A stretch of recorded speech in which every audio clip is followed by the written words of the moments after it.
She wrote Daring Greatly, is gotten so famous talking about vulnerability and shame, and I think she's amazing. But she says vulnerability, she defines it as a willingness to be uncertain, a willingness to take risks, and a willingness to emotionally expose yourself. Okay? A willingness to be uncertain, a willingness to take risks, and a willingness to emotionally expose yourself. And she also says this amplifies your ability to experience more love and receive more love. Wow. Vulnerability, act as such, you feel more love inside yourself and you receive more love. That's pretty amazing.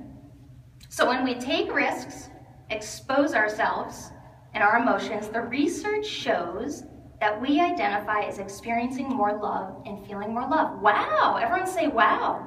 Wow. Yeah, so without vulnerability, without the willingness to be uncertain, without a willingness to risk something, and without being willing to share the truth of your heart, you may be successful on the outside, but you cannot be truly fulfilled. You may be successful on the outside, but you cannot be truly fulfilled. So Brown says that to live as a vulnerable human being, living as a vulnerable human being brings spiritual fulfillment. So I don't know about you guys, but I aim to live a life where I'm feeling spiritually fulfilled. Do you guys, you wouldn't be here, right? At Shift Charlotte, the largest mind-body expo in Charlotte, if you didn't want to feel fully spiritually fulfilled.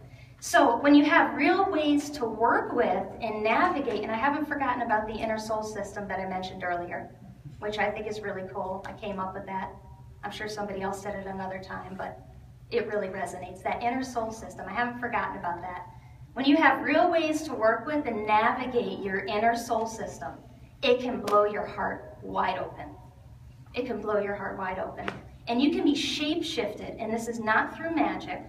You can be shape-shifted into a version of you that you thought existed only in your wildest dreams. Mm-hmm. Yeah.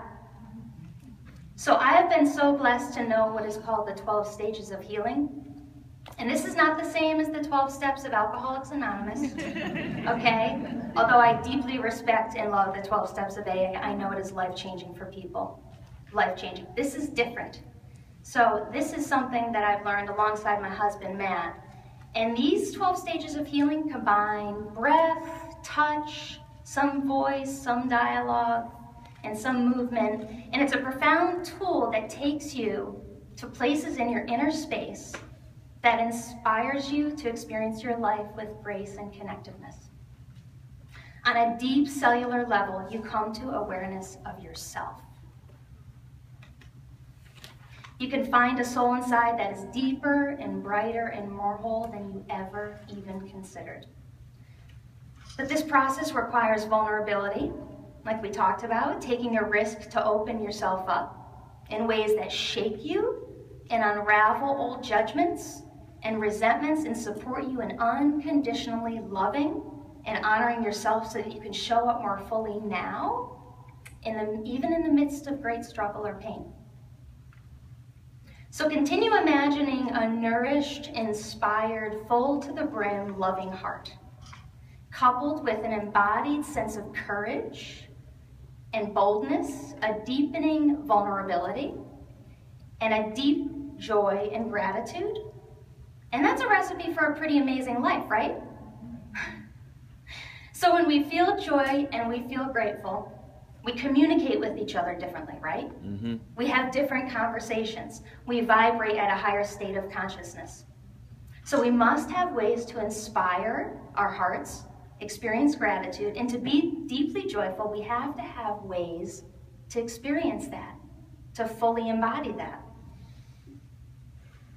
And we definitely need better ways to talk to each other, I think. If we were just far more open and revealing and really true, really brought our hearts into a conversation, even with strangers, everything would change. Say it.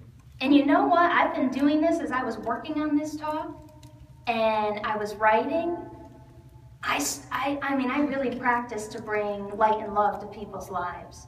You know, as my friend Brooks here likes to say, I like to sprinkle fairy dust around Charlotte. You know? And I was like, yes, that's it. And I've been doing that with such intention over the last 4 weeks.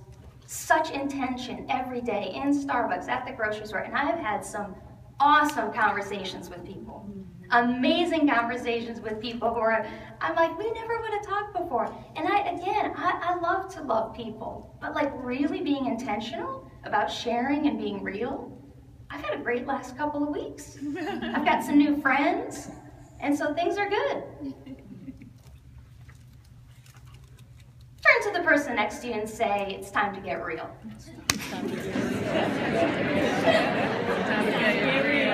And turn to your neighbor and say, I'm coming out. I'm coming out. I'm coming out.